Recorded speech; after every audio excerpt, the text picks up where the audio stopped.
Baik, untuk video selanjutnya yaitu kami akan menjelaskan proses sentimen analis menggunakan metode text mining dengan algoritma naïve Bayes. Format pengerjaan mengikuti pertemuan 7 yaitu hulu hingga hilir. Data tidak digunakan sama seperti sebelumnya, namun target klasifikasinya diubah menjadi emosi yang terdiri dari 4 kelas. Untuk um, datanya itu kami ambil dari Google Drive notebook analitika data. Ya, untuk yang kedua yaitu ada library pre-processing. Jadi digunakan untuk tambahan membantu membersihkan dan menormalkan teks. Nah, ini untuk teks teks dinormalisasikan, hashtag dan emoticon diproses agar lebih bermakna. Untuk selanjutnya yaitu ini fungsi-fungsi pre-processing, dilakukan pembersihan teks seperti penghapusan simbol, URL, huruf besar, dan karakter yang tidak penting. Lalu selanjutnya ada proses cleaning dan final string. Jadi teks dibersihkan secara bertahap menggunakan fungsi preprocessing. Nah, setelah dibersihkan tadi, hasil preprocessing disimpan sebagai teks bersih dan siap digunakan pada tahap selanjutnya. Seperti itu. Setelah preprocessing, teks ini diubah menjadi fitur numerik menggunakan TF-IDF. Artinya, setiap kata pada teks ini akan diberikan bobot angka berdasarkan tingkat kepentingannya.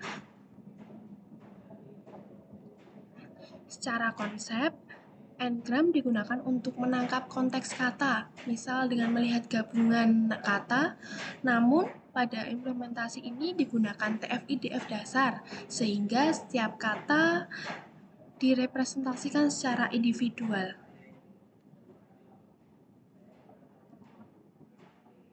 Pada unigram, teks dipecah menjadi kata tunggal sehingga setiap kata direpresentasikan secara terpisah. Pada bigram, teks dipecah menjadi 2 pasang kata berurutan untuk menangkap konteks yang lebih jelas. Pada trigram, menangkap konteks yang lebih panjang namun tidak selalu digunakan karena meningkatkan kompleksitas. Pada tahap pemodelan ini digunakan algoritma naïve Bayes yang dikombinasikan dengan TF-IDF menggunakan pipeline.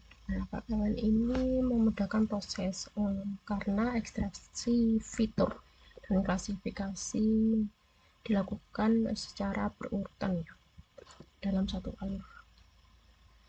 Dan ini terdapat beberapa parameter uji menggunakan grid. Grid search seperti variasi n-gram pada TF-IDF dan nilai alpha pada naïve Bayes untuk mendapatkan performa model yang optimal. Dan grid search ini digunakan dengan validasi silang untuk menguji berbagai kombinasi parameter dan memilih model dengan performa yang terbaik. Nah, kemudian model ini dilatih menggunakan data latih untuk mempelajari pola kata pada masing-masing emosi. Dan train X ini berupa teks dan train label ini berupa label emosinya. Dan evaluasi ini dilakukan pada data latih dan data uji untuk mengetahui performa model dan memastikan model tidak mengalami overfitting. Dan selain akurasi ini juga menggunakan precision, recall, precision tadi, dan juga F-man score-nya itu untuk memberikan evaluasi yang lebih menyeluruh terhadap performa model. Dan confusion matrix ini digunakan untuk melihat kesalahan klasifikasi antar kelas emosi secara lebih detail. Dan Hasil dari grid chart ini menunjukkan kombinasi parameter terbaik yang digunakan sebagai modal akhirnya. Selanjutnya kita pada tahap akhir, yaitu visualisasi. Pada tabel ini menunjukkan perbandingan akurasi model pada data latih dan data uji untuk melihat kestabilan performa model.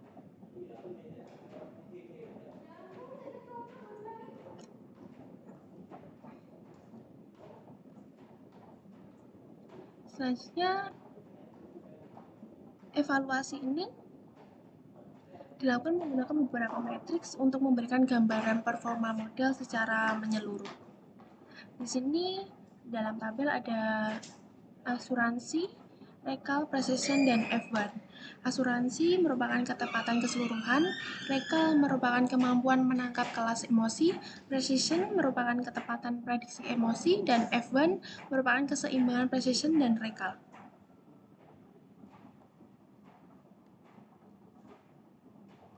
Selanjutnya, pada kode ini digunakan untuk visualisasi. Visualisasi ini digunakan untuk membandingkan akurasi model pada data latih dan data uji secara visual.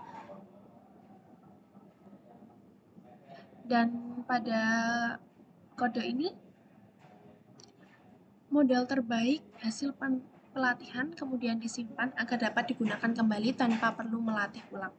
Sekian presentasi dari kami. Apabila ada salah kata, mohon maaf. Wassalamualaikum warahmatullahi wabarakatuh.